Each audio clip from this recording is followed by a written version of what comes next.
D. James Kennedy Ministries presents Truths That Transform.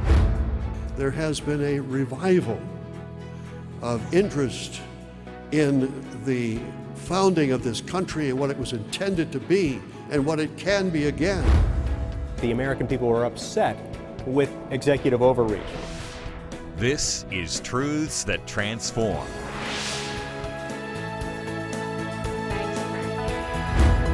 On the other hand, we in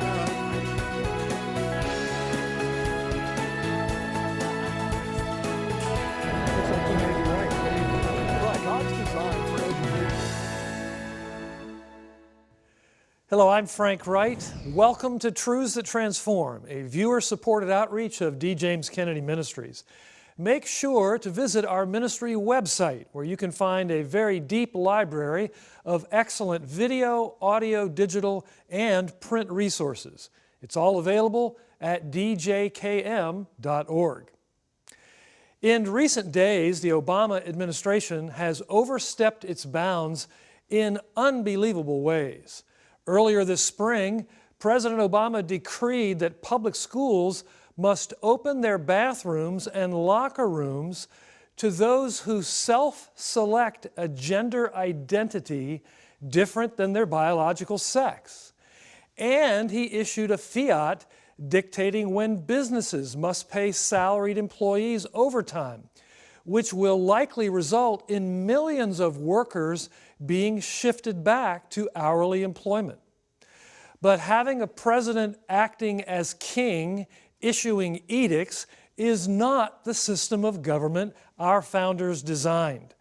Joining us to talk about the constitutional design for the presidency and where it's gone wrong is our own Dr. Jerry Newcomb, co-author of George Washington's Sacred Fire, among many other books. Jerry, welcome. Glad to have you here. Thank you, Frank. Good to be here. I think that the founders were deeply concerned about executive overreach. Is that true? That is totally true, and that's why they were very careful to make sure that power wouldn't accumulate in any one hand or a few hands. In fact, in the Federalist number 47, James Madison said that that's exactly what tyranny is the accumulation of power in the hands of one, a few, or even many, as opposed to it being dispersed. And so the founders were very careful to have three separate, different, distinct branches of government. So, we can get caught up in looking at dates and places, but there are some dates that are important. What happened in 1789 that touches upon this issue of executive overreach and the separation of powers? Well, the founders created the Constitution in 1787, and it was ratified in 1789. By the way, it was ratified with the promise that there would be some amendments that would guarantee religious freedom, freedom of speech, freedom of the press, and other guarantees. The first 10 amendments, they came very soon after, but they did come, and I think that's important. And one of those, by the way, the 10th one, said all powers not specifically spelled out in this document, the Constitution, shall revert to the states. 10th Amendment seems to be missing in action these days. Yes, absolutely, but it's still there in the Constitution. Let's talk about what executive overreach looks like. It can certainly be when a president enacts an executive order to really bypass the other branches of government who are entrusted with that power in the Constitution. But there are other ways the president can abuse executive power. What are they? Well, for example, the Congress specifically, explicitly looked at the issue of cap and trade to fight man-made global warming, and they decided it wasn't worth it. It would cost too many jobs. But the president, essentially through the EPA and his executive orders, has essentially tried to enact these measures to fight global warming, man-made global warming, through executive fiat. And in fact, sometimes the courts have even said, you're going too far in this. You're taking more power and authority than you legitimately have. The next Supreme Court will be important in this question of separation of powers, and the court is not completely uniquely, but the average age of the justices is almost as high as it's ever been, which suggests that there'll be a quite a transformation in the next presidential term or two. That is so true. The next president will probably be able to choose 2 or 3 justices to sit on the Supreme Court. And shift the balance for 50 years. Correct. So the argument of sitting out an election because you really don't like the candidates ignores the fact that there will be fundamental changes to our form of government that will take place. And if we don't elect people to those offices who promise to return us to a more democratic republic, the way we've been governed in the past, we could see these freedoms slip away forever. Yes. Absolutely. I think America is virtually at a precipice. Nowhere is it written that America will last forever. But I think if America can get back to its Judeo-Christian roots, we have hope. And the only way that could happen is through true revival. And I remember Dr. Kennedy. We brought him up to the Lincoln Memorial back in 2003, and he said, folks, we need to remember, America was born because of a Christian revival, the first Great Awakening. Then, about 50 years later, we had the Second Great Awakening. And in that, the evil scourge of slavery was essentially, the forces were put into place to remove that scourge from America. He said, now we're in the need of a great Third Great Awakening. Will you join me in praying for that Third Great Awakening? So that is the real prayer of our heart here at D. James Kennedy Ministries. That's my prayer, and I know it's your prayer too. It's the 2 Chronicles 7:14, but it's really God's answer to a nation that has lost its way. Blessed is the nation whose God is the Lord. Amen. Jerry, thanks for joining us. Thank you, Frank. Pleasure to have you here. Well, as we celebrate the 240th anniversary of America's founding this week, we're also reminded of how far afield we have gotten from many of our founding principles. As Christians, we have been the recipients of a blessed inheritance, and we have a stewardship responsibility to help restore it. Dr. D. James Kennedy explains this in this portion of his message, Building a Christian Nation. I would like to speak to you today not only on the building of a Christian nation, but also the rebuilding of the same. For there's no doubt in the mind of anyone who has studied historically the issue that our forefathers built a Christian nation. But we have been involved in the last 50 years, particularly with those who have worked assiduously to tear it down, to destroy the foundations. And now there is a renewed interest and desire on the part of many millions in this country to see it rebuilt again. America was founded by people who loved God and trusted in the divine grace of Jesus Christ and desired most of all to make him known to others. We don't have to rely on somebody's opinion. We can hear it right from themselves. As you may know, William Bradford was the historian and governor of Plymouth Plantation. He wrote the only history of the time. He's the only source. He was governor for decades, and he said that before they even left England, they wrote these words about their reason for coming. Was it gold? Let's see. They came here and founded this colony with a, quote, great hope and inward zeal they had of laying some good foundation, or at least to make some way thereunto, for the propagation and advancing of the gospel of the kingdom of Christ in those remote parts of the world. Yea, though they should be but even as stepping stones unto others for the performance of so great a work. That's why they came, because of an inward zeal and a great hope of propagating the far ends of the earth with the gospel.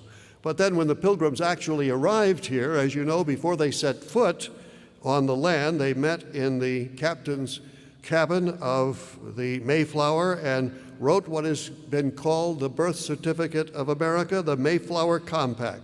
And how does the Mayflower Compact begin? Seeing that we need to set up some kind of a secular organization here to run this thing will, no, that's not what they said. They said, in the name of God, amen. That's how America began. Continuing with these words. Give them a hand. Thank you. Again, they tell us exactly why they have arrived on these shores. Quote, having undertaken for the glory of God and advancement of the Christian faith, a voyage to plant the first colony in the northern parts of Virginia. Having undertaken for the glory of God and the advancement of the Christian faith. That is why they came, and that is what they did. And if we go forward, we can come to the end of the 19th century when there was a great trial before the Supreme Court. It's called the Trinity decision. And they said this, quote, these references in a volume of unofficial declarations add to the mass of organic utterance that this is a religious people, this is a Christian nation. Supreme Court of the United States, unanimously, 1892, the Trinity decision. So this is indeed a Christian nation. These and hundreds of other references would point that out. I read the constitutions of all 50 of our states. I read the inaugural addresses of all of our presidents. All of them, without exception, reference God.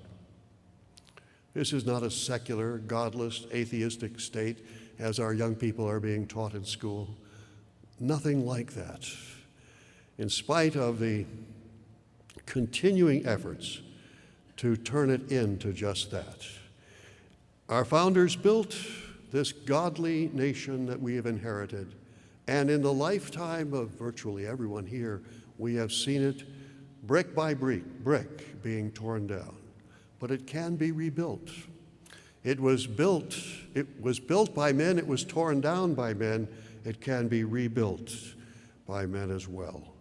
And thankfully, in the last several decades, there has been a revival of interest in the founding of this country and what it was intended to be and what it can be again. And more Christians are rising up, whereas before, the majority of Christians didn't even vote in this country. And as one person put it recently, what we need to do is not only vote, but we need to learn to vote right. If we would learn to vote with that awareness, what would God want me to do? How would God want me to vote? It would make all the difference in the world. It's all about God. That's what politics ultimately is. That's what these people believed it was.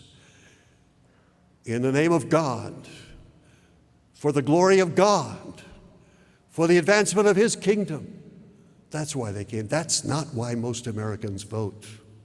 And that's not how they vote. But if you want to see this nation transformed, you begin to see God in the voting booth with you. And God will change this nation.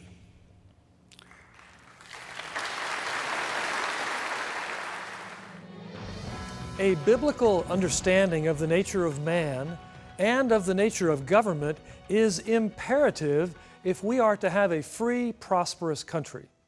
And as that understanding has been eclipsed, we're losing much of our freedom and our prosperity. It's essential that we grasp the proper design of our nation. Recapturing that design can help us restore America to sanity. Let's take a closer look.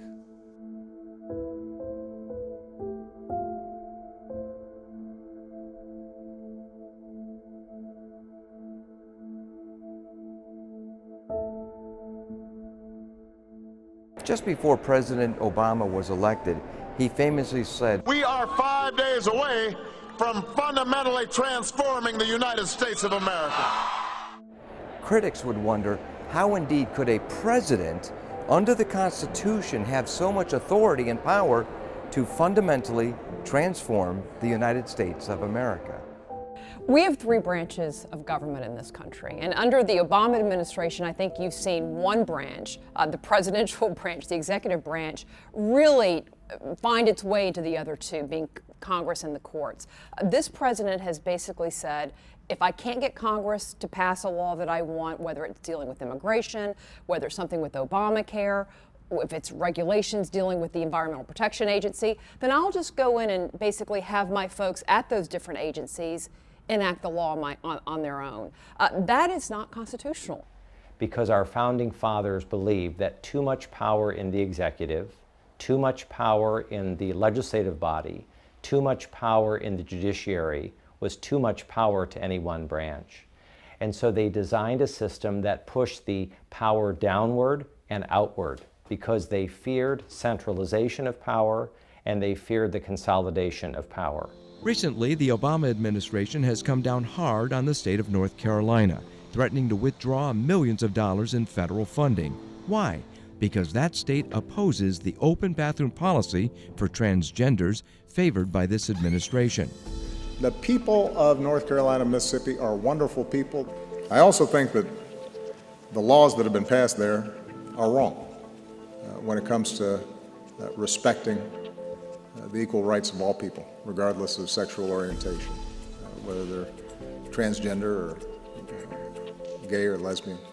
It seems to me that when unpopular positions are held by the president, it is an easy way to go around the balancing process that was given to us by our framers of our Constitution. Meaning that if a legislation comes from the people via the legislators, then all the debate, all the discussion, all the iron sharpening iron happens, and you will really get kind of a measured and mediated sense of the people's right and wrong. That's what laws really are. They are the moral judgments of a society distilled down into edicts we call laws. And so whenever we have a president that is overreaching, then he's circumventing this process. Some scholars note that while Obama may have taken this problem to a new level, it did not begin with him, and that Congress shares a great deal of blame in the process. Dr. Randy Barnett, professor at Georgetown Law, wrote the new book, Our Republican Constitution. The executive overreach that we are witnessing has been aided and abetted by Congress. Congress is the one that has let the executive overreach, and now we're yielding the fruits of that. Congress has for a very long time been encouraging executive authority by setting up executive agencies to make law that Congress doesn't have enough time to make. There's only 535 members of Congress. They can't make enough laws to satisfy the progressive demands for more and more laws, and so they outsource it to the administrative agencies in the executive branch, they're called administrative agencies, but you might call them executive administrative agencies, and they make most of the rules and regulations under which we live. Take the example of immigration reform, the so-called DREAM Act, which critics note would open the borders to more illegal immigrants. We need to reform this immigration system so we are a nation of laws and we are a nation of immigrants. And at minimum, we should be able to get DREAM Act done. But the people's representatives in Congress and the Senate considered it and voted no. This notion that somehow I can just change the laws unilaterally is just not true. But then the president chose to act on his own anyway. Effective immediately, the Department of Homeland Security is taking steps to lift the shadow of deportation from these young people. What he said changed was the fact that Congress wouldn't play ball and they wouldn't act, and so if they wouldn't act, he would need to act. But this is exactly something the president is not supposed to be able to do. He's not supposed to act simply because Congress won't. He has to get Congress to do it.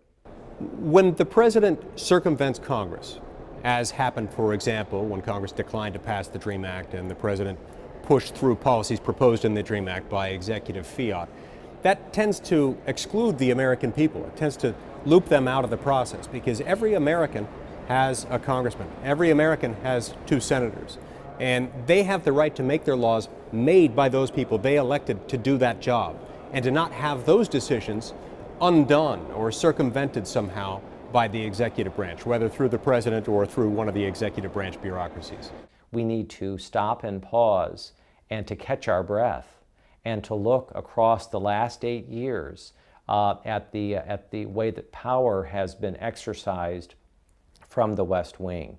It's very sobering, and it's not within the constitutional limit. I think the Barack Obama administration has showed us the incredible places that government should not go in the last 7-8 years. We know that progressivism has been forcing itself into the public square now for a couple of generations. In fact, in the 60s, they determined this war on religion, war on marriage, war on poverty that started confiscating private property. And what this administration has done is single-handedly escalated and transformed America as a result of this progressive idea that government is the final solution and the ultimate agent of redemption, not individuals, not the church. And they're doing everything they can to move the church out of her space in our public square. For decades now, our Constitution has been trampled upon by courts and by an overreaching executive branch, such that our government no longer stays within its proper boundaries. The will of the people, as expressed through their elected representatives, is ignored. In fact, we've essentially replaced the idea of representative government with the idea of rule by one strong president or an abusive Supreme Court. This is not the way it's supposed to be. With a resource and a point of action to help us get back on track, here's my very dear friend, Jennifer Kennedy Cassidy. Jennifer, welcome. Thank you, Frank. As you've seen today, the presidency was never designed to be a sort of monarch ruling over the people. The role of the president is largely to direct the military and to enforce the duly enacted laws. Today, we have a president who essentially makes his own laws and a Congress that refuses to stand up to him. One way President Obama has substituted his own will for that of the people is in the area of protecting our national borders. He simply refused to do it, and in so refusing, has overstepped his boundaries. Because the president has decided not to act while potentially dangerous elements easily pass through our borders, we need to ask you, the American people, to be unusually vigilant in his place. We've put together a petition to Congress asking them to protect and secure our borders, and we need you to sign it right away. Simply go online to djkm.org to sign this vital petition. We can no longer wait around while our security crumbles. If the president won't do his job, the Congress needs to get a backbone and step in. Go to djkm.org to sign the petition to encourage them to protect and secure our borders. We also need your help to produce and air an important program on the runaway presidency. Executive overreach is one of the major problems of our time, and we're putting together a powerful TV special exposing it. If you're able to give a generous donation to help us to do this, as well as continuing the other important work of our ministry, we'll send you a DVD copy of this important TV special called Power Grab, a pen, a phone, and a president. Write to us at Box 11154, Fort Lauderdale, Florida 33339, or call toll-free 877-962-7677, or go online at djkm.org. We simply can't trust those in Washington to work in our best interest. They have to hear from us, and we have to shine the light of truth on their work. Make sure to sign the petition to protect and secure our borders at djkm.org, and we'll send you a DVD copy of the brand new TV special, Power Grab, featuring expert interviews and shocking stories of executive abuse as our thanks for your generous donation. Write to us at Box 11154, Fort Lauderdale, Florida 33339, or call toll-free 877-962-7677, or go online at djkm.org. In the Disney version of Alice in Wonderland, the White Rabbit says to Alice, "Don't just do something, stand there." It's a humorous moment because it stands a well-known phrase on its head. But sometimes this is very good advice. One of the criticisms most often leveled at politicians in Washington, D.C. is that they've failed to do anything. As a result, voters line up behind whichever candidate they think can get things done. But it matters what is being done. Action for the sake of action is not always an improvement. Sometimes it's better when government does less. Our founding fathers and some after them, like President Ronald Reagan, recognized that more government action often leads to bad results for you and me, such as a loss of freedom. This might be an unpopular fact, but it is a fact, nonetheless, that the founders purposely designed our federal government to be somewhat inefficient. They didn't want the national government doing much of anything unless there was widespread agreement on it. Contrast that with the posture of President Obama, failing to gain the consent of Congress, the direct representatives of the people, for such pet projects as gun control, strict global warming regulations, and a relaxed immigration policy. President Obama instead has resorted to executive orders to accomplish his agenda. In issuing these king-like edicts, he famously said, "We're not just going to be waiting around for legislation. I've got a pen and I've got a phone." This sort of language should alarm any constitutionally minded American. Our founders, recognizing human sinfulness, refused to put power into one person's hands. When Americans cast off the protections afforded by the constitutional separation of powers, they are like ancient Israel, begging to be lorded over by a king.